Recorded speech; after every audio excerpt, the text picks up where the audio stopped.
That seat's for family only, Alexa. The back row is empty. Her voice was smooth, like she'd practiced saying it in front of a mirror. I didn't answer right away. The words hit harder than I expected. Maybe because she said them with that smile, the kind that hides the knife right before it slips in. People turned to look. Someone whispered. My hand tightened around the bouquet until the stems bent. For a moment, I couldn't breathe. Then I forced a small nod. Because what else could I do? I stepped back, the heels of my shoes clicking against the polished floor, echoing in that big white hall filled with flowers I had arranged myself. My throat burned. Janine adjusted her silk scarf and leaned closer to whisper, "You understand, don't you? It's her big day. Let's not make it uncomfortable." "I wouldn't dream of it," I said quietly. I walked toward the back row, every step feeling like it carried years of weight I'd already carried too long. My name caught in my chest before I let it out. I'm Alexa Williams, 48, florist from Denver. And today, I'm sitting in the back row of my own daughter's wedding. I lowered myself into the empty seat, setting the small bouquet beside me. My palms still smelled faintly of lavender and roses. I'd made every centerpiece for this ceremony. I'd stayed up late last night tying ribbons until my fingers went numb. But now, watching everyone take their seats up front, I realized that love alone never buys you a place at the table. A soft laugh rippled through the guests in front. Someone said, "She really outdid herself. These flowers are stunning." Janine smiled and thanked them. I didn't correct anyone. I just looked down at my hands and tried to steady my breathing. Inside, something cracked. Not loud, not dramatic, just a small shift like glass giving way. I thought of every phone call Emma didn't return, every text she read but never answered. I thought of how she used to run to me when she fell, before she learned that silence hurts worse than words. I looked toward the aisle, catching a glimpse of her, my daughter, my only child. She looked beautiful, terrified, glowing, lost, and when her eyes met mine, she looked away fast, pretending she hadn't seen me. That was the moment I realized this wasn't about me being forgotten. It was about her trying not to remember. If you've ever stood somewhere you didn't belong in a place you helped build, you'll understand me. Maybe stay with me through this one. The music began, soft and perfect. I felt the vibration of the piano keys through the floorboards. Emma appeared at the entrance, her arm hooked through her father's. He looked proud, the same man who once told me I'd never be enough for the life he wanted. Janine was glowing beside him, playing her role with practiced grace. I wondered if anyone else noticed how the photographer lingered on them longer than on the bride. As they walked past my row, I might so smiled, because breaking down wasn't an option. I'd learned that a long time ago. I smiled like I was proud, even when my heart felt like it was folding in on itself. The ceremony started. Vows were read, promises made, laughter in all the right places. I caught phrases like gratitude and family and felt each one twist a little deeper. My mind drifted back to the time Emma was 10 and asked me, "Mom, why do you still wear your ring?" I had told her, "Because sometimes it's easier to pretend something isn't broken." Now, years later, I watched her slip a ring onto Daniel's finger and wondered if she'd understand what that meant someday. A gentle cough beside me made me glance up. An older woman smiled kindly. "You must be the florist. Beautiful work." "Thank you," I whispered, and turned my eyes back to the front. The priest asked if anyone objected. No one spoke. Of course not. The silence in that hall was absolute, like it had been rehearsed. When the ceremony ended, everyone clapped. Chairs scraped, dresses rustled, cameras flashed. I stayed seated for a moment, waiting for the crowd to thin before standing. My knees trembled, but my face didn't show it. Years of practice.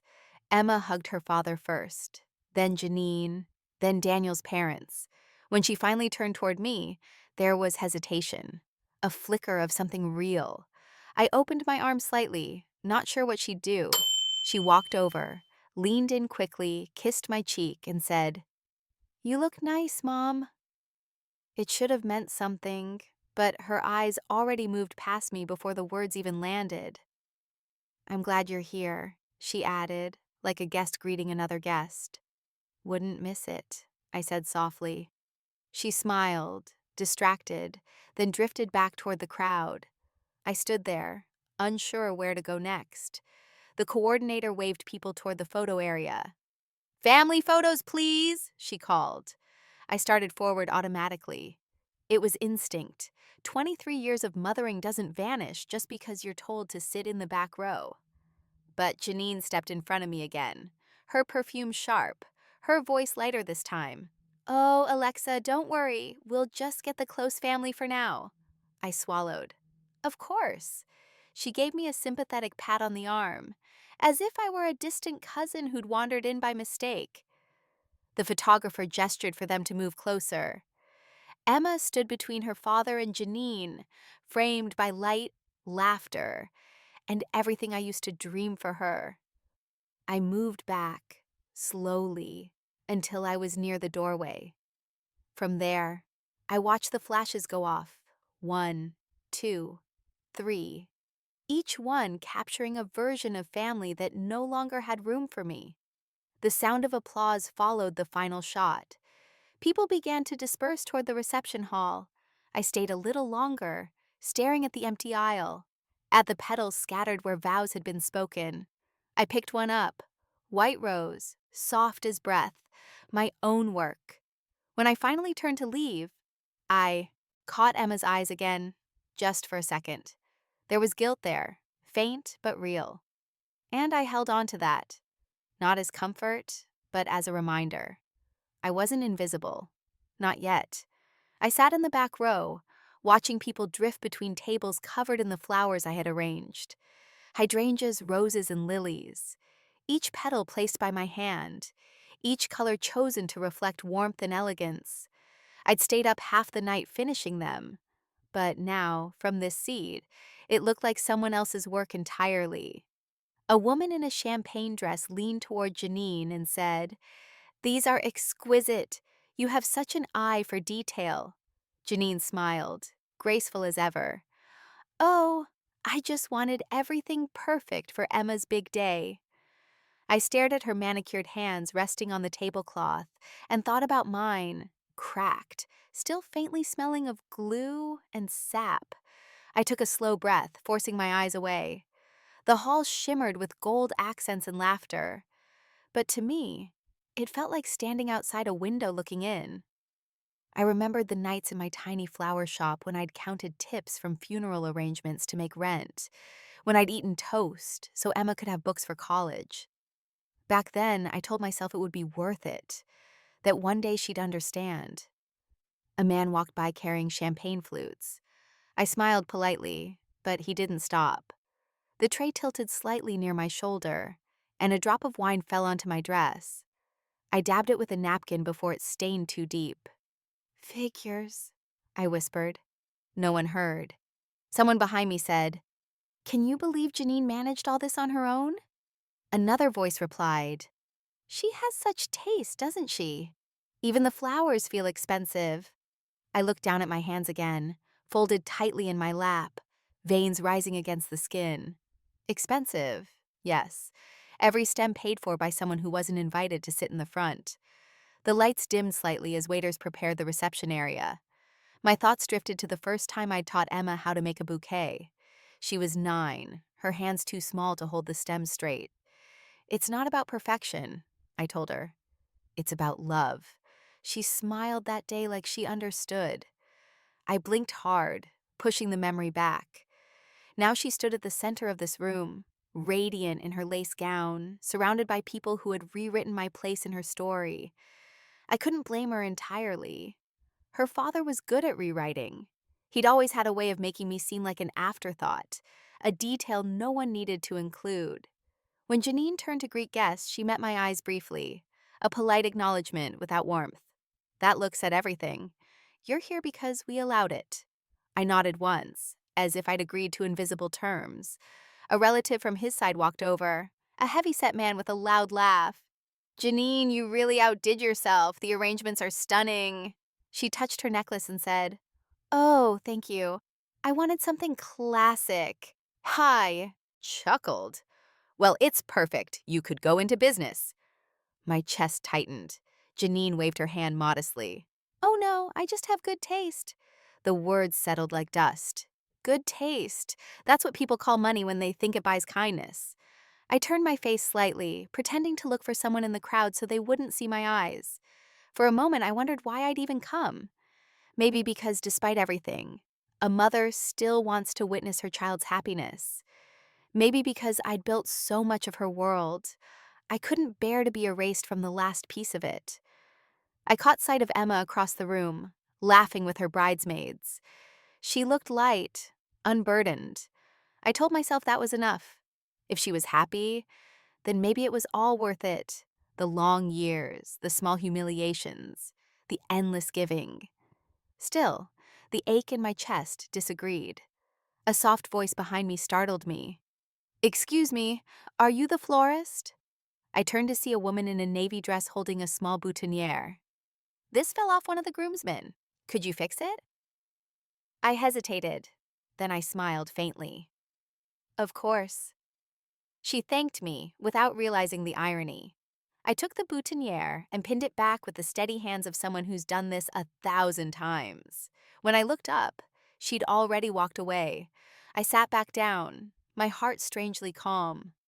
There's a point where pain turns into quiet acceptance, where you stop trying to correct the record and just watch how people behave when they think you've disappeared. A waiter passed, offering champagne. I took a glass this time. The bubbles caught the light, sharp and fleeting.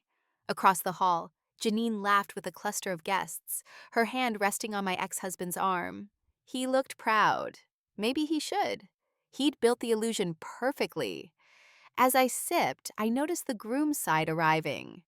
A tall man in a gray suit paused, scanning the hall. His gaze landed on me, his brow furrowed slightly. Then he smiled. "You're the flower lady, aren't you?" I almost laughed. After all these years, that was what I was reduced to. The flower lady. Not mother of the bride, not the woman who kept a roof over their heads when things fell apart. Just the flower lady. "Yes," I said quietly. "That's me." It started small, almost invisible. The kind of distance that slips in quietly and takes root before you realize something's missing. At first, it was little things. A text she didn't answer right away. A call she promised to return and didn't. I told myself she was busy. College, friends, work. It all makes sense when you love someone enough to make excuses for them. But then lunch plans started to vanish. "Sorry, Mom, something came up." At first, I'd smile and say, "That's all right, another time," trying not to sound disappointed. I thought maybe if I stayed patient, she'd notice how much I missed her. Patience had always been my way of loving, quiet, steady, invisible if it had to be. I remember one afternoon when I stopped by her apartment with her favorite muffins, the blueberry kind with the sugar crust on top. She opened the door halfway, still on her phone. "Mom, you can't just show up like this. I have people over." I looked past her shoulder and saw two girls laughing on the couch. I smiled and said, "I just wanted to drop these off." She sighed and whispered, "You really have to call first." I handed her the box and left before the ache could show on my face. That was the day I started calling less. I thought maybe she needed space, that maybe I was holding her too tightly. But silence has a strange way of expanding.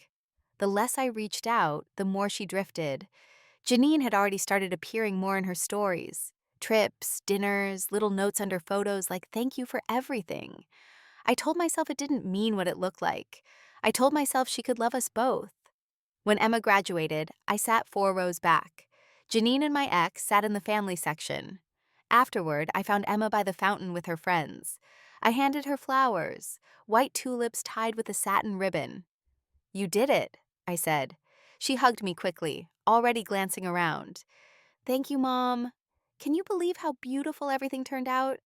Janine planned it all. I smiled. Of course she did.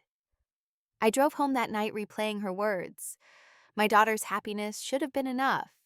But in the quiet of my house, I kept hearing the way she said Janine's name like it was safe, dependable, everything I wasn't anymore. I kept her number pinned to the top of my messages, though the calls got shorter. Once she answered while driving. I could hear Janine's voice faintly in the background, calm and firm, the way women sound when they know they've won something. Emma said, "I'll call you later, Mom." That later never came. There's a loneliness that doesn't scream. It just sits in the corner of your chest, waiting for acknowledgement. I filled mine with work. More weddings, more floral contracts, more reasons to keep my hands busy. The shop was quiet most nights. I used to imagine her walking in, holding a coffee, saying, "Need help wrapping those?" But the bell above the door never rang for her again. Sometimes I'd see her posts online, her and Janine at brunch, Janine and my ex at her housewarming. The comments always said things like, "Such a beautiful family." I wanted to type something, just once, something simple like "proud of you." But I knew it would look out of place, like I didn't belong there anymore. The first time she forgot my birthday, she sent a text the next day. "Sorry, Mom, it's been crazy. Love you." I wrote back, "That's all right, sweetheart," then deleted it before sending. It felt like saying those words would make the gap permanent. Instead, I put my phone away and went back to arranging lilies for someone else's celebration. Months passed before I realized we hadn't spoken in more than 3 weeks. I tried to remember when it started, the actual moment she began to slip away, but it wasn't a single event. It was erosion, a soft wearing down of presence until the space between us was too wide to cross. One evening, I decided to call. I just wanted to hear her voice, to remind myself she was still mine in some small way. She picked up on the third ring. "Hey, Mom, can I call you back? Janine and I are heading to dinner." I said, "Of course, go ahead." She sounded relieved. "Thanks, Mom, you're the best." And then the line went dead. I sat there holding the phone to my ear long after the call ended. My reflection in the dark screen looked tired, like someone waiting for a train that already left. I wanted to be angry, but all I felt was hollow, because anger meant I still believed she'd noticed the damage. That night I lay awake replaying the last real conversation we'd had. She'd come over for coffee months before, sitting on the same couch she used to nap on after school.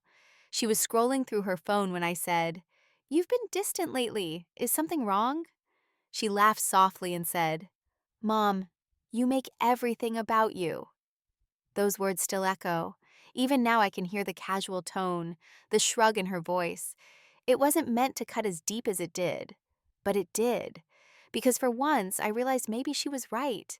Maybe everything had become about me. My fear of losing her, my need to matter, my quiet hope that love could be enough to keep her close. I wish I'd told her that day that it wasn't about me at all. It was about wanting her to remember who stood beside her long before anyone else showed up. "Family only, please." The photographer's voice carried across the room like it had been waiting for me. Everyone started to move toward the arch of white roses. I stood near the edge, clutching my small purse, unsure if I was supposed to join. My heart said yes, but before I could take a step, Janine's hand found my arm. Her nails pressed lightly, her smile perfect for the camera. "Oh, Alexa, they just mean close family," she whispered, eyes still forward. "Let's not make things complicated." Her tone was sweet enough to sting. I tried to smile back. "Of course." The words came out calm, but I could feel the edges of them cutting my throat as I swallowed. I stepped back. The marble floor under my heels gleamed like ice, and for a moment, I focused on the reflection of everyone gathered near the altar. My daughter in her dress, my ex-husband beside her, Janine standing close enough to look permanent. The photographer raised his camera. "All right, everyone closer, big smiles." I watched through the lens of distance, my hands twisting together. Emma's laughter floated through the hall, high and soft, the kind of laugh that used to belong to me. I remembered when she was small, when I'd make her giggle by letting her wear my flower crown while we arranged bouquets. She'd call me the fairy florist. I hadn't thought of that in years. Flash. Laughter. Another flash. My chest tightened. Every click of the camera sounded like the closing of a door I'd never walk through again. A waiter passed with champagne flutes. I took one just to keep my hands busy. The glass was cold, slick with condensation. I sipped it too fast, hoping it would dull something, but all it did was settle heavy in my stomach. Janine called out to the photographer, "Can we get one more with the parents?" She emphasized the word like she owned it. My ex moved beside her, his hand brushing her waist. Emma adjusted her veil and smiled at them both. That smile used to light up our kitchen. Now it lit up someone else's life. I waited, thinking maybe, just maybe, someone would look for me. That someone would say, "Come join us, Mom." No one did. I stayed where I was, invisible and familiar. The laughter swelled again when Janine made some joke. I couldn't hear the words, but I saw the way Emma tilted her head back to laugh. I forced my lips into something that looked like approval. Love shouldn't make you feel like an intruder. But that's exactly what I'd become in the one place I should have belonged. I tried to look away, to focus on something else. The way the light hit the marble floor caught my eye. It shimmered gold where the sunlight came through the tall windows, softening everything it touched. Except me. The light didn't reach this far back. I felt like I was sitting in shadow while the world moved on without me. When the photographer finally lowered his camera, I set down my empty glass and straightened my shoulders. No one turned around. No one noticed me standing there. It's a strange feeling, realizing you can disappear without leaving the room. I told myself to breathe, to let it go. I'd survived worse kinds of silence.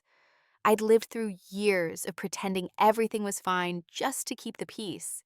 But this silence had weight. It pressed down on me, thick and suffocating.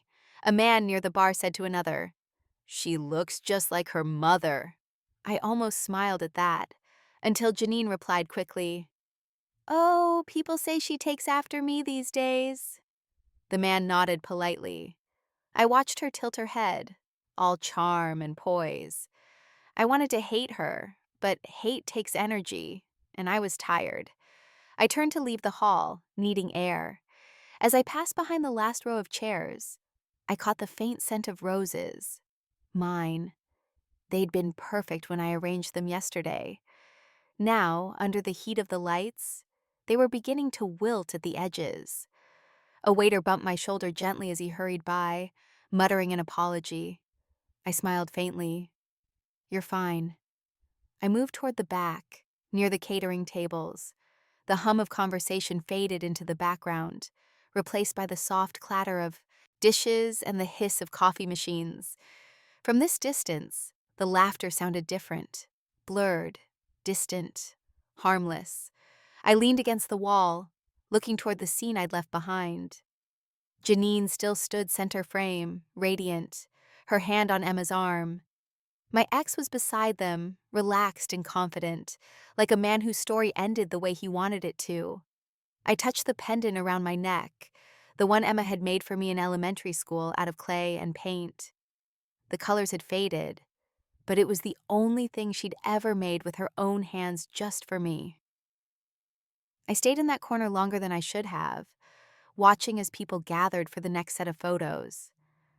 My presence didn't matter here. My name wasn't being called. I'd become part of the backdrop, something meant to fill space quietly. I smiled to myself, small and private. There's power in being unseen. People show their truest selves when they forget you're watching. As I turned toward the catering area, a waiter handed me a small plate of hors d'oeuvres. "You work here?" he asked casually, not unkindly. I looked at the plate, then at him, and almost laughed.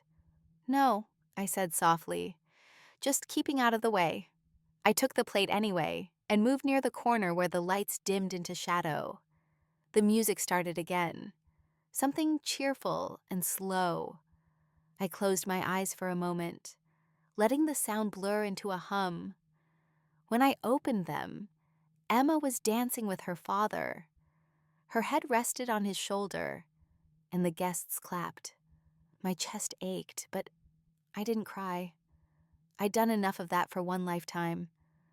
I looked down at the floor again, at the flicker of light across the marble, and thought how beautiful it all looked from far away. Then I stepped further back, into the quiet near the catering staff, where no one thought to look. I slipped outside to the garden, needing air. The laughter from the hall faded behind me, replaced by the soft hum of evening and the faint rustle of wind against the hedges. I followed the path lined with fairy lights until I reached the side garden.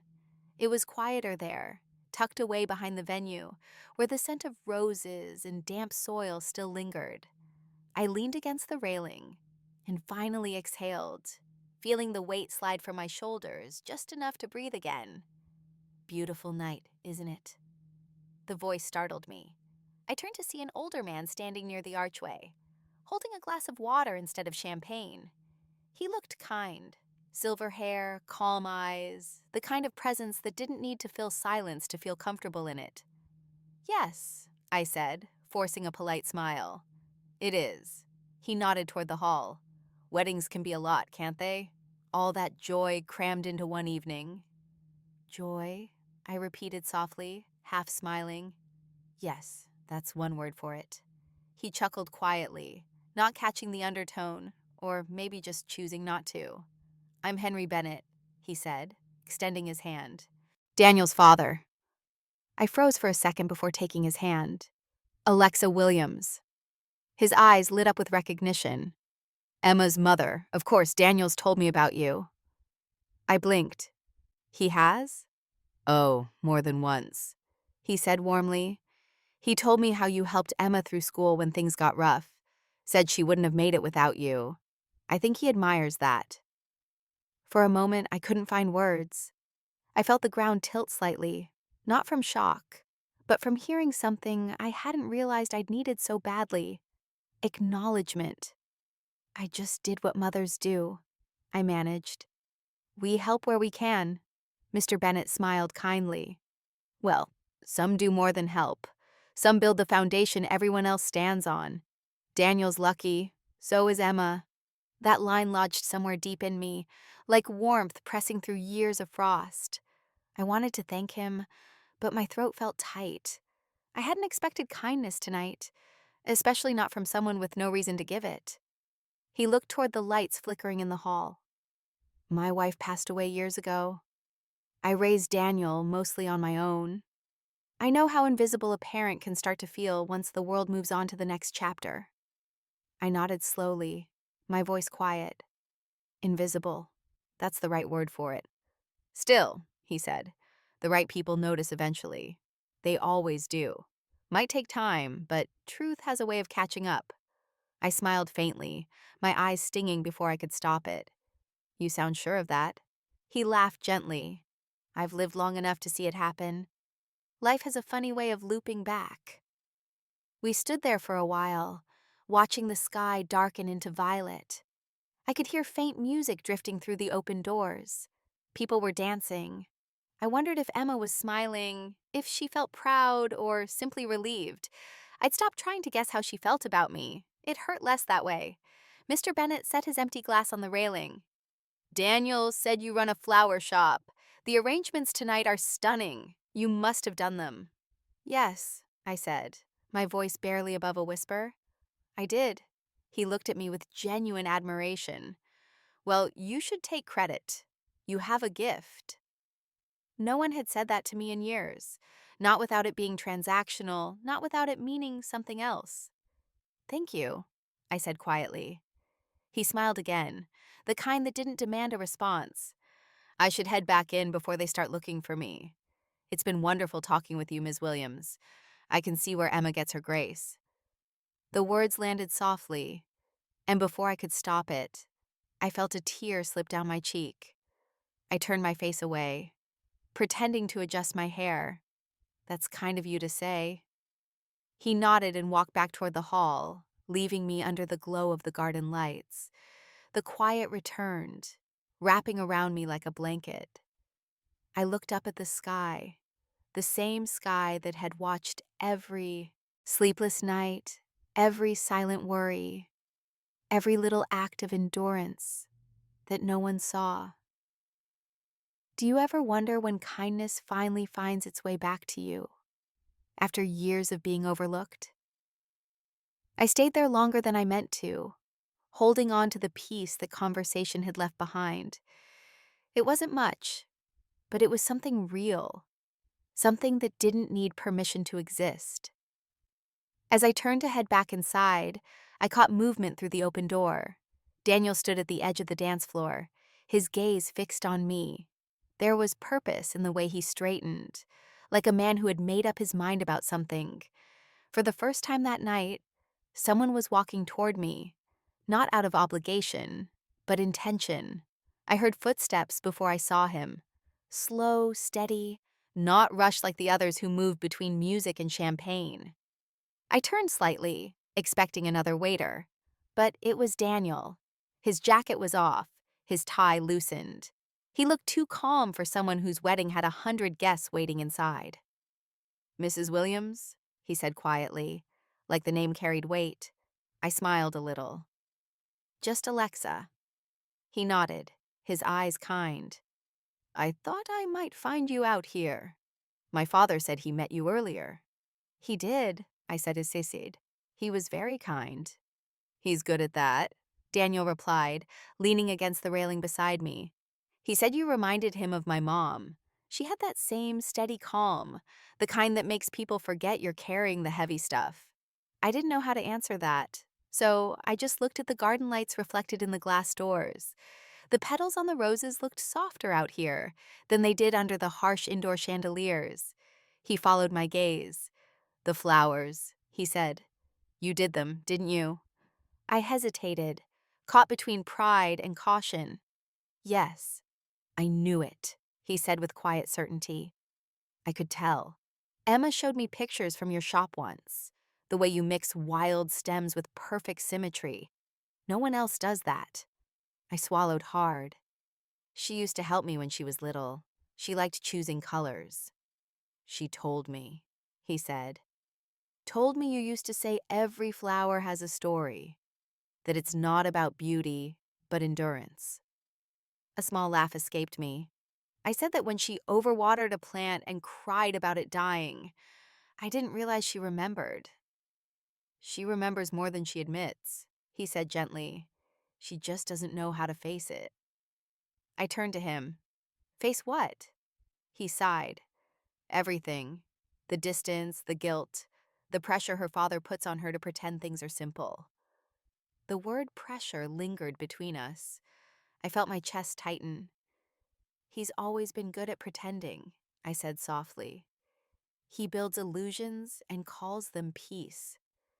Daniel's expression didn't change, but I could see the understanding in his eyes. "She loves you, you know. She's just afraid. He's made her believe keeping him comfortable means keeping the peace." I let out a slow breath. Peace is a strange thing when it's built on silence. He nodded. "I think she's starting to see that." The air felt heavier now, filled with words neither of us said out loud. He reached into his pocket and took out a folded napkin. "When I saw the arrangements, I recognized your signature. That little twist of fern near the base. You hide it where no one looks. My mother used to do that, leave small traces of herself behind, things most people missed." I looked away, my throat tightening again. "I stopped signing my work a long time ago. It didn't seem to matter." "It matters," he said, "even when no one says thank you." I studied him for a moment. There was no pity in his voice, just quiet conviction. He reminded me of the kind of people who notice the details others ignore, the way kindness shows up in the smallest gestures. He glanced toward the hall. "They think you left," he said. "Maybe I did," I replied, sighed. "Just not far enough." He smiled, that patient kind of smile that doesn't push for more. "Emma's been trying to tell you something for weeks. She wanted to invite you to dinner last month, but her father convinced her it would stir old feelings." I almost laughed. "He's right about that." Daniel looked at me steadily.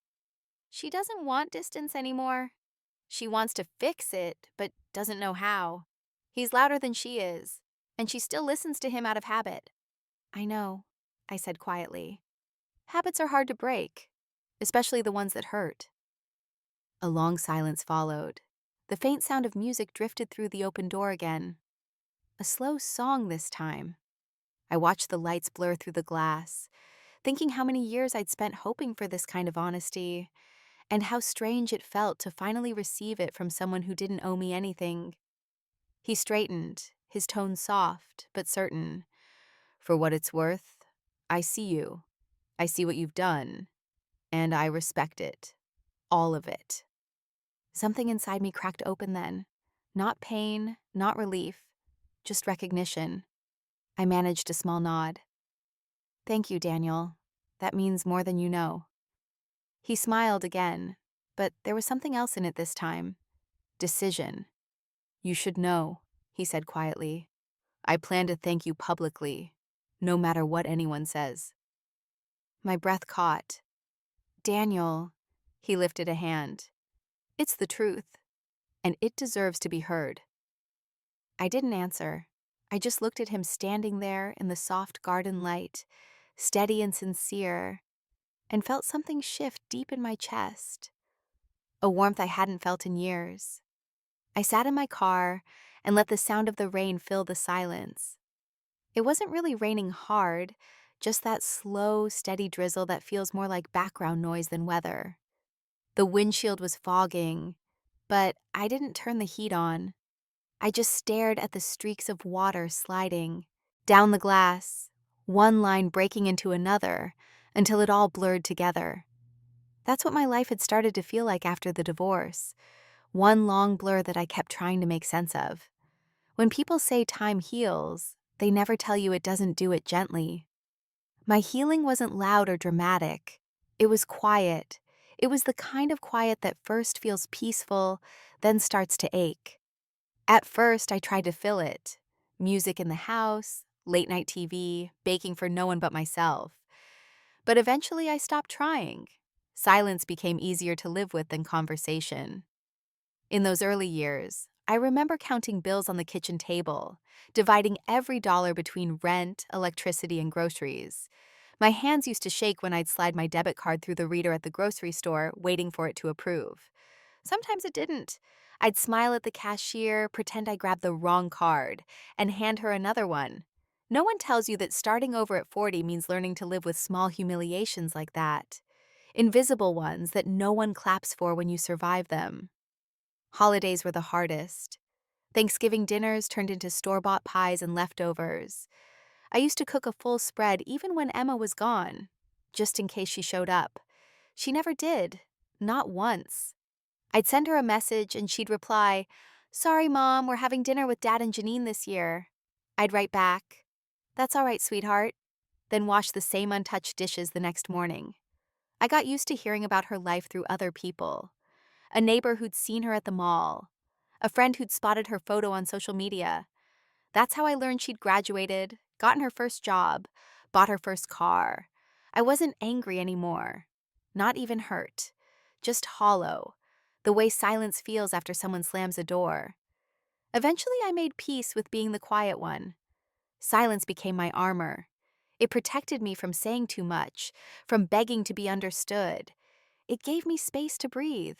People mistook it for grace, but really, it was survival. There were nights I'd sit in my small living room, scrolling through her pictures online. She looked happy, standing beside her father at dinners, smiling with Janine at birthdays. I told myself that was what mattered, that maybe my absence was what made her peace possible. I didn't believe it, but it helped me sleep. Once, a coworker asked me, "Do you still talk to your daughter?" I smiled and said, "Of course." I didn't tell her that our conversations were just text threads that went nowhere, that sometimes weeks passed between "how are you" and "good." Over time, I stopped expecting anything. I stopped waiting for calls. That kind of silence, when you choose it instead of letting it hurt you, becomes something different. It becomes control. And control for me was all I had left. I rebuilt my life piece by piece, not because I wanted to prove anything, but because survival doesn't leave room for pride. I worked long hours at the shop. I took smaller weddings, then bigger ones. The business grew, but I stayed quiet about it. People asked why I didn't hire help. I told them I liked the solitude. The truth was, the stillness was the only thing that didn't disappoint me. Sometimes, late at night, I'd drive to the lake near my house. I'd park and sit there with the windows cracked just enough to hear the water moving against the shore. I didn't think about the past anymore. I didn't replay arguments or wonder how things could have gone differently. I just sat there, breathing, existing. It wasn't happiness, but it was peace, the kind that doesn't ask for witnesses. When I saw Emma's engagement announcement online, it didn't sting the way I thought it would. It was a picture of her hand, the ring sparkling under perfect lighting. The caption read, "Can't wait to spend forever with you." The comments were filled with hearts and congratulations. I stared at it for a long time, my thumb hovering over the heart icon. Then I locked my phone and put it face down. I'd already learned my place in her story. Quiet, background, necessary only in memory. But sitting there in my car that day outside her wedding, I realized silence isn't always strength. Sometimes it's a cage you build yourself because speaking feels pointless. I thought I'd made peace with that until my phone buzzed. I glanced down expecting a reminder or maybe a text from the shop. Instead, it was his name, my ex-husband, the same man who'd replaced a 20-year marriage with a younger version of me and called it love. The message was short. "Don't make a scene today." For a moment, I just stared at the words. My reflection in the dark screen looked calm. But inside, something sharp and cold stirred. The kind of silence that isn't peace anymore, but awakening.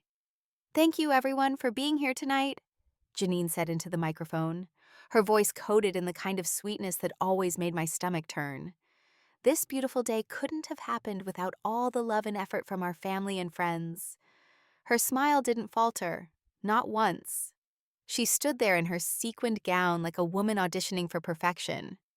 My ex-husband sat a few seats away from her, grinning with the kind of pride that made me remember why I stopped expecting decency from him.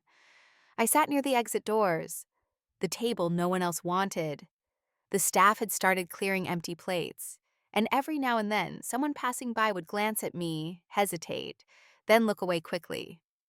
I didn't mind. I'd gotten used to being invisible at events like this.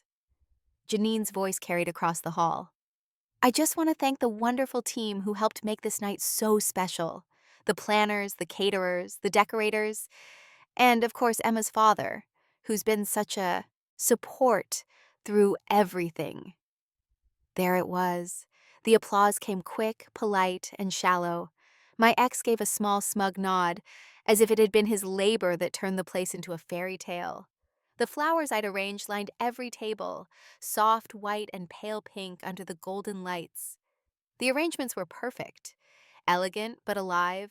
People leaned over them, complimenting the designer's touch. I heard snippets. "Oh, Janine's taste is amazing. She has such an eye for detail. Everything she does is beautiful."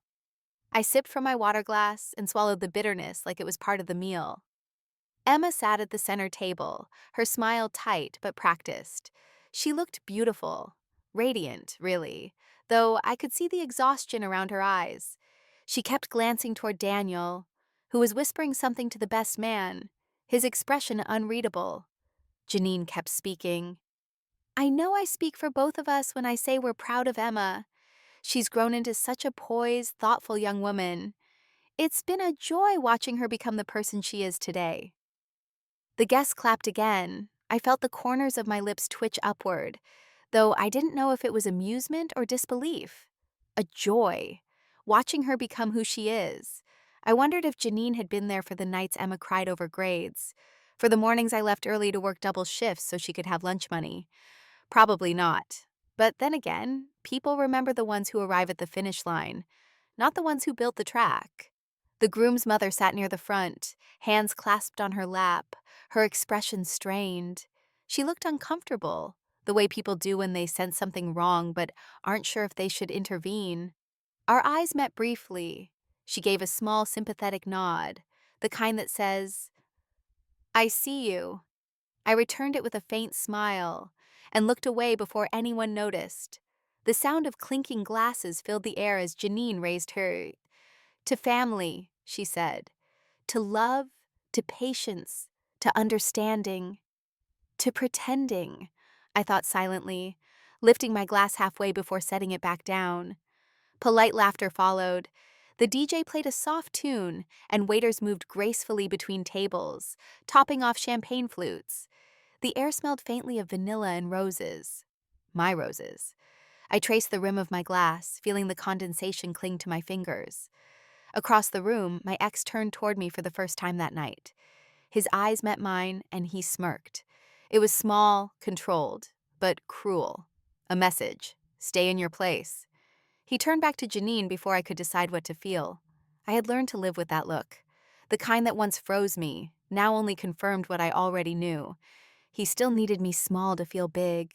But sitting there, the truth didn't sting anymore. It settled quietly, like dust on furniture I no longer planned to clean. The crowd murmured as Janine continued her speech.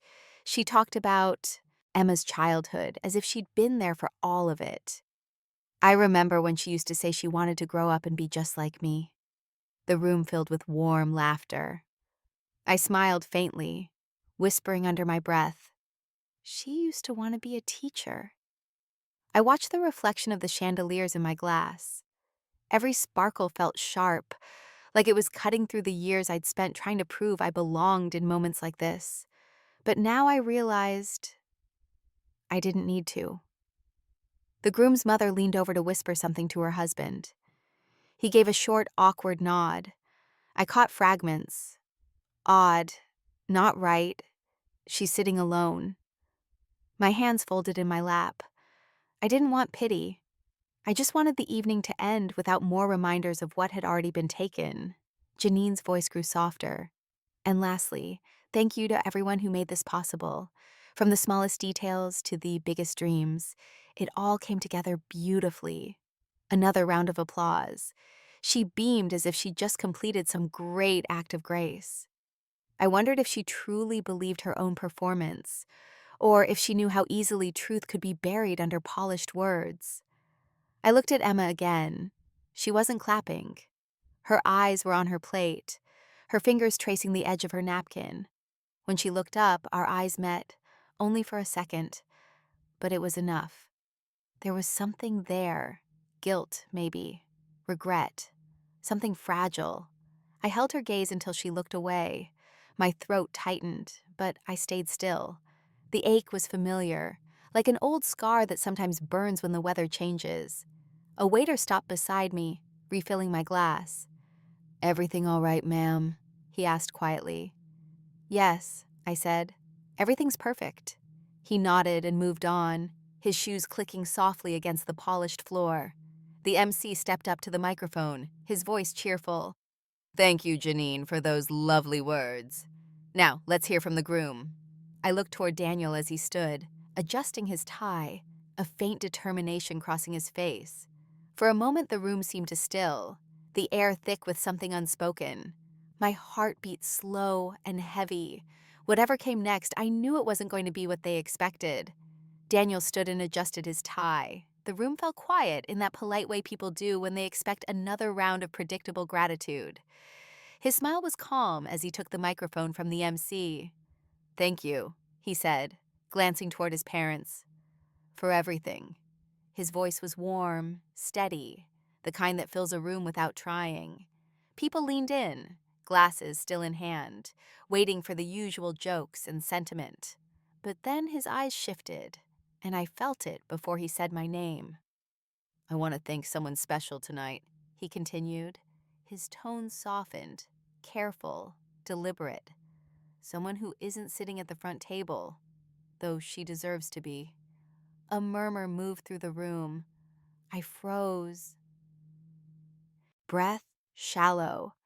I could feel eyes start to turn, searching. Daniel went on. This woman taught Emma the kind of strength and kindness that doesn't come from comfort, but from sacrifice. The kind that's quiet, steady, and never asks for recognition. My heart pounded in my chest. I wanted to look away, but I couldn't. He smiled, not at Janine, not at his parents, but at me, Mrs. Alexa Williams. It took a second for the words to reach me, like sound delayed by distance. The room stilled, chairs creaked. Someone at the back whispered, "Who?" And someone else murmured, "The florist." The air shifted. Every head turned toward me. The woman by the exit doors, the one sipping water alone. I felt the heat of all their stares at once, the same way you feel sunlight when you've been in the shade too long. I didn't move. I couldn't. My hands stayed folded in my lap, fingers pressed tightly together. Daniel kept speaking, his voice unwavering. "I know she doesn't want attention, but I think it's long overdue. Every flower you see tonight, every color, every petal, was arranged by her hands. She stayed up late to make this place what it is. She's been doing that for Emma her whole life." Someone near the front gasped softly. I heard the sound of Janine's bracelet clink against her glass, a small metallic protest. My ex-husband shifted in his chair, his smile flickering for the first time all night. I swallowed hard, trying to steady my breathing. The taste of water on my tongue turned bitter. Daniel looked at Emma, then back at me. "You once told me your mother taught you how to see beauty in small things. I think tonight proves she was right. So thank you, Mrs. Williams, for raising the woman I love." For a moment, no one clapped. Just silence. Thick, uncomfortable, almost holy. Then a few hands started, hesitant at first. Then more joined in. The applause spread unevenly across the room. Not quite sure what it was applauding. Truth, guilt, or relief. Janine smiled tightly, her teeth too white under the lights. Her hands came together slowly, each clap careful, restrained. I saw the muscles in her jaw twitch. My ex didn't clap at all. He just stared at his wine glass, swirling what was left, pretending not to hear. I sat still, caught between pride and disbelief. My throat ached. It wasn't the kind of recognition I dreamed of, not loud or dramatic. But it was real. It was witnessed. Emma turned toward me. Her eyes glistened. And in that look, I saw something that hadn't been there for years. Gratitude. Maybe even love. I gave her the smallest nod.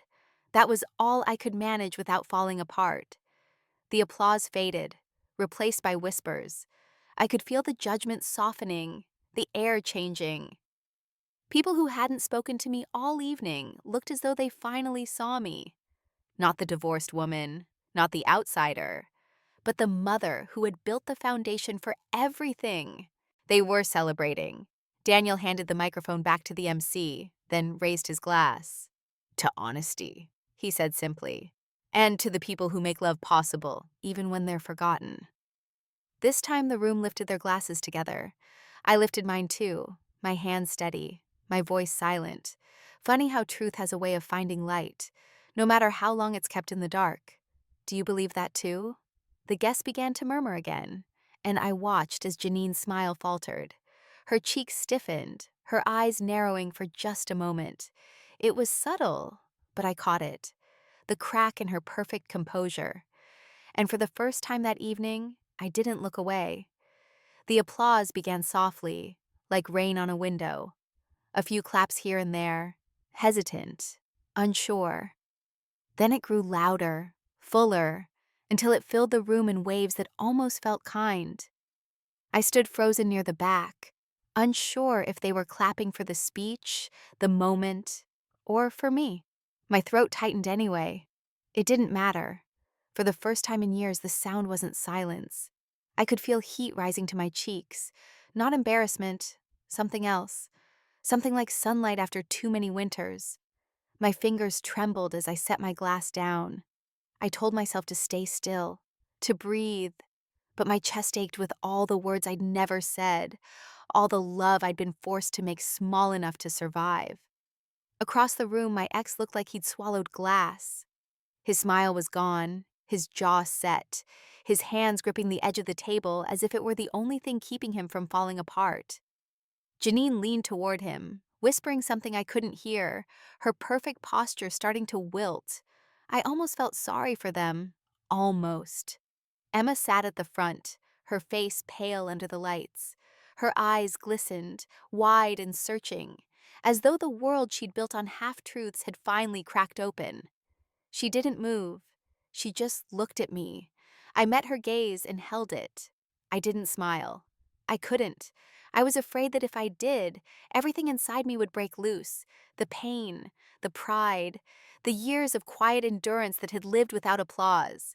So I stood there, still and small and steady, letting the moment wash over me. The applause began to fade, replaced by murmurs. The clinking of forks resumed, the soft shuffle of dresses brushing against chairs, the orchestra filling the air again as if nothing had happened. But something had. I felt it deep in my bones. That invisible shift when truth stops being fragile and starts standing on its own. I'd spent years learning how to disappear gracefully. Tonight, I'd been seen without asking for it. And that kind of warmth, when it finds you after so long in the cold, feels almost too much to bear. I glanced down at my hands. They weren't shaking anymore. Maybe it was because I finally understood that being invisible hadn't made me weak. It had made me patient. And patience, when it breaks its silence, can move mountains. The guests began to return to their conversations, though I noticed the glances, small, stolen, thoughtful. Some smiled faintly when they looked at me, others looked away quickly, pretending not to feel what the room had shifted into. Janine was still clapping long after everyone else had stopped. The sound was sharp, artificial. Her face was stretched into a smile that didn't reach her eyes. When she finally stopped, the silence around her was deafening. My ex leaned in to refill his glass, but his hand trembled. The wine sloshed over the rim and onto the tablecloth. He muttered something under his breath. I didn't need to hear it. I'd heard every variation of it before. Blame. Always blame. But I didn't feel small anymore. The ache that used to sit heavy in my chest had turned into something softer. Not pride exactly, but relief. A quiet acceptance that maybe the truth didn't need defending tonight. It had spoken for itself. I looked back at Emma. Her shoulders rose and fell, slow and uneven. Her eyes didn't leave mine. Something in her expression shifted. Not regret, not guilt, but understanding. The kind that comes too late to erase anything but early enough to start over. She blinked once, twice, then pushed her chair back. The scrape of it against the floor made the entire room pause again. I watched her stand, smoothing her dress with trembling hands. For a moment, she looked at her father, then at Janine, then back at me. And then she started walking toward me. Emma stopped a few feet away from me. Her eyes were glassy, her breath uneven. "Mom," she whispered. And for a moment I thought I'd imagined it. It was the first time she'd called me that in years. Her voice cracked halfway through the word, fragile and trembling. I didn't answer. I couldn't. I just looked at her. The same little girl who used to run to me after nightmares, now standing in a silk gown, unsure if she was allowed to come closer. "I'm sorry," she said softly. "I should have said something sooner." The music in the background faded into a blur. I could hear every beat of my heart, every nervous breath she took. She stepped closer. "I let them tell me who you were. I let Dad and Janine make me believe things that weren't true. I thought I was doing the right thing. I thought if I agreed with them, everything would stay peaceful."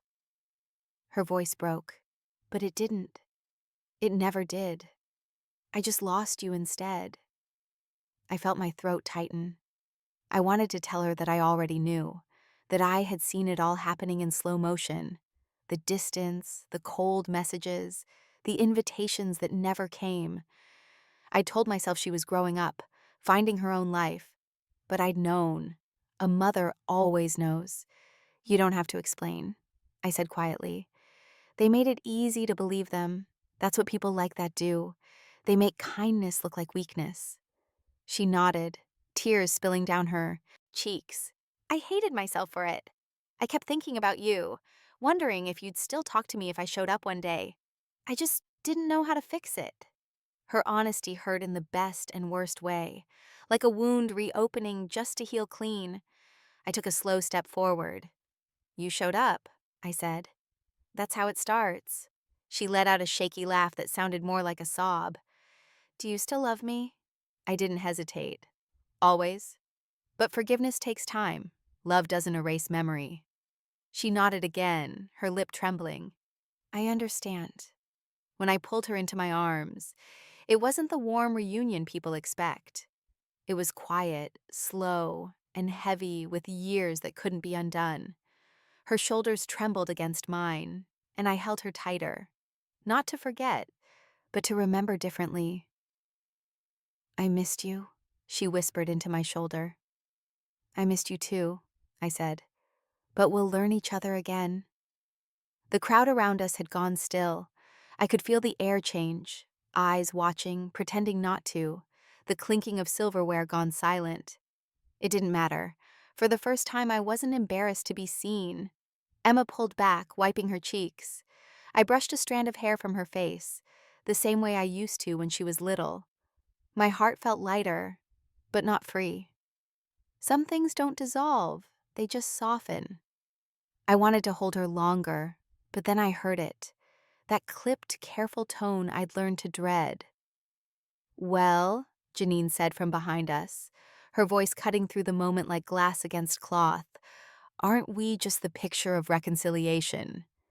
And just like that, the room turned to look again. Daniel raised his glass again, the microphone still in his hand. His voice carried across the room with that steady confidence that made people listen. Before we move on, he said, I think there's one more person we need to thank tonight. The crowd quieted instantly. My breath caught. I'd already had my moment, and part of me wanted to disappear before it was taken back. He looked around, his gaze calm but unflinching. Everyone here knows Emma's a brilliant designer now, but what most of you don't know, he continued, is who made it possible. Who paid for her classes, her first apartment, the years before success even had a name. A murmur spread through the guests. I felt every set of eyes shift again, heat crawling up my neck. Daniel lifted his glass toward me. Mrs. Alexa Williams, the real backbone of this family. The silence broke like a wave. Applause, louder than before. A few cheers. Someone even whistled. I could barely move. My chest tightened, a strange ache between pride and disbelief. For years, I'd kept receipts, scraped through second jobs, gone without to make sure Emma could chase her dreams. Now, finally, someone had said it out loud. Janine's smile froze mid-gesture. I saw her fingers grip the edge of the tablecloth, knuckles pale. Her laugh came too late, brittle and rehearsed. Well, isn't that sweet, she said, loud enough for the nearest table to hear. We all help where we can. I met her eyes. Some help costs more than others, I said quietly. Her lips twitched, but she said nothing. The guests around her looked away, pretending to sip their drinks. My ex-husband didn't even try to smile. He stared down at his plate, shoulders slumped, the kind of silence that comes from shame, not surprise. He knew it was true. They both did. Daniel went on, raising his glass higher. To the woman who never stopped believing in her daughter, even when she had every reason to give up. To the woman who built this night, even from the shadows. The crowd echoed the toast. To Alexa, voices said from every corner. Crystal glasses clinked, lights shimmered, and for once, I didn't feel like I was standing at the edge of my own life. Emma's hand found mine under the table. Her fingers were cold, trembling, but her grip was firm. You deserve this, she whispered. All of it. I turned to her, my voice low. I didn't do it for this. I did it so you could stand where you are now, free. The applause swelled again, but this time I didn't hide from it. I let it fill the space between us, let it wash through the years of being spoken over, forgotten, replaced. My heart didn't race the way it used to under attention. It steadied. Janine lifted her glass too, finally, but her hand shook. Wine spilled over the rim and trailed down her wrist. Her husband didn't move to help her. He just stared ahead, face hollow, eyes lost somewhere far from the laughter around him. For a long moment, I just sat there, calm, grounded, watching the show I was never meant to star in. The clapping began to fade, replaced by murmurs, the rustle of dresses, the slow hum of a band easing into softer music. And then I felt a tap on my shoulder. I turned, and a woman holding a notepad smiled politely. "Mrs. Williams," she said, "I'm with the local paper covering the event. Could I get a quote from you? Just a few words on what this moment means?" I smiled faintly, the kind of smile that comes after a storm passes, but the air still smells like rain. "A quote?" I said softly. "I think the truth just gave one." I didn't even know the article existed until my phone started vibrating nonstop on the counter. At first, I thought it was a mistake, spam messages, maybe a wrong number.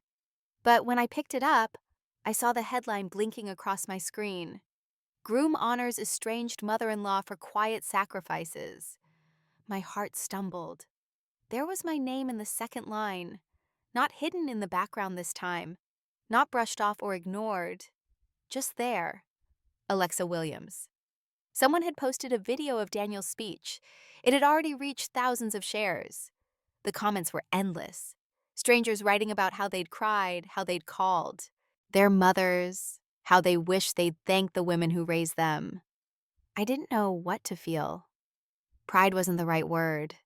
It felt quieter than that, steadier, like standing in sunlight after years of rain. I scrolled until my eyes blurred. Words like grace, strength, dignity. I'd lived my whole life without needing them. But now, seeing them from people who didn't know me, it felt like the universe had whispered back, "I saw it all." By noon, the flower shop was full. Customers came in holding their phones, some showing me the article, others pretending not to. "You're her, right?" a woman asked shyly. "The mother-in-law in the story?" I nodded, smiling faintly. "That's me." She handed me a small order slip. "Can you make something that says thank you without words?" I arranged lilies and soft peach roses, my hands steady. Each petal felt like a memory I'd finally stopped apologizing for. By evening, messages filled my inbox. Former clients, old neighbors, even people I hadn't spoken to in years. "You deserve every word of that article," one wrote. I didn't respond to all of them. I just read quietly, letting gratitude sit beside the ache that still lingered. The shop smelled like spring by closing time. I locked the door, flipped the sign, and stood for a moment in the silence that used to feel lonely but now felt earned. Then I saw her reflection in the glass. Emma, standing just outside, holding an envelope in her hands. Her eyes met mine through the window. She smiled, soft and uncertain, and raised the envelope slightly as if asking for permission to step in. I turned the key and opened the door. "Come in," I said gently. Emma stepped inside slowly, like she was afraid the air itself might shatter. Her coat was unbuttoned, her hair pulled back too neatly, the kind of effort that only happens when someone's been crying before they arrive. She didn't say anything at first, just stood there, clutching that white envelope like it weighed more than she could carry. I wiped my hands on a towel, the smell of lavender and wet stems still clinging to me. "Long day?" I asked quietly. She gave a short, nervous laugh. "You could say that." The shop felt too still. The only sound was the faint hum of the cooler behind me and the rain tapping on the glass. I gestured toward the counter. "You can sit if you want." She shook her head. "No, I just need a minute." Her hands trembled as she held out the envelope. "I came to give you this." I hesitated before taking it. The handwriting on the front, her handwriting, felt both familiar and foreign. My name looked softer in her letters, as if she'd written it with care this time. I slid my finger under the flap and pulled out a folded note and a check tucked neatly inside. "I know it doesn't make up for anything," she said quickly. "I just needed to do it. I went through everything you paid for: tuition, rent, the down payment for the studio. I wanted to give it back." Her voice cracked on the last word. I looked down at the check. It was more than money. It was memory, guilt, and time inked into paper. "Emma," I said, my voice calm but low, "you don't owe me this." She blinked. "Of course I do. I let them erase everything you did for me. I pretended it didn't matter because it made their lives easier. But it mattered. Every bit of it did." She stepped closer, her eyes glistening. I needed to balance it somehow, to feel like I'd earned my place again. I took a deep breath. "That's not how this works." I placed the envelope gently back in her hands. "You can't pay back love with numbers." Her lip quivered. "Then what can I do?" I smiled faintly. "Just be kind. That's enough." She stood there, quiet. Her eyes searched mine, waiting for more, maybe hoping I'd let her insist. But there was nothing left to insist on. Forgiveness wasn't a transaction. It was a decision, one I'd already made in my own silence. We stood together for a long time, not talking. The rain outside softened into a steady rhythm, the kind that sounds like breathing. Eventually, she set the envelope on the counter anyway. "I'll leave it here," she murmured, "in case you change your mind." I didn't answer. I just watched her trace the edge of the paper before she turned toward the door. When the bell above it chimed, I finally unfolded the letter. Her words were messy, ink smudged, but they carried more truth than any apology I'd ever heard. She wrote about the night she'd thought of calling, the moment she'd felt my absence at milestones, the guilt that lingered even when she smiled for pictures. "I used to think success meant proving them right," she'd written, "but it just kept proving me wrong. You were the one who made everything possible, and I let everyone else take the credit. I see it now. I see you." I pressed my fingers against the paper, the edges damp from my own hands. For once, I didn't cry. I didn't need to. The ache had softened into something almost peaceful. The shop was quiet again. Outside, the streetlights glowed against the wet pavement, and I thought about how strange it was that closure never arrives like thunder, just a calm whisper, steady and kind. I placed the letter in my drawer, next to an old photo of her first recital. Back then, she'd given me a paper flower she'd made with crayon petals. "So you'll always have something pretty at your shop," she'd said. I'd kept it all these years. Just as I locked up for the night, my phone buzzed on the counter. A new message. The sender's name made me pause. It was from Daniel. The preview line read, "We'd like to see you again. Privately this time." I opened it fully. There was an invitation attached. Simple, elegant, hand-signed. A small reception. Just family, to celebrate what truly matters. I stared at it for a long moment. The words blurred slightly. Not from sadness, but from the strange quiet that comes when life finally turns its own page. I didn't know if I'd go yet. I only knew that for the first time I had a choice, and that felt like enough. The sand felt cool beneath my shoes, even with the sun resting low over the water. The ceremony was small, maybe 20 people, no stage, no microphones, just the sound of waves folding softly over themselves. I stood beside Emma at the edge of the aisle, her hand looped through mine. "Ready?" I asked quietly. She nodded, her eyes shining. More than ever. We walked together, slow and steady, our steps sinking into the sand. The guest turned toward us, smiling in that warm, unforced way that only real love brings out in people. Daniel waited near a small arch of wildflowers, barefoot like everyone else, his suit jacket unbuttoned, wind tugging gently at his sleeves.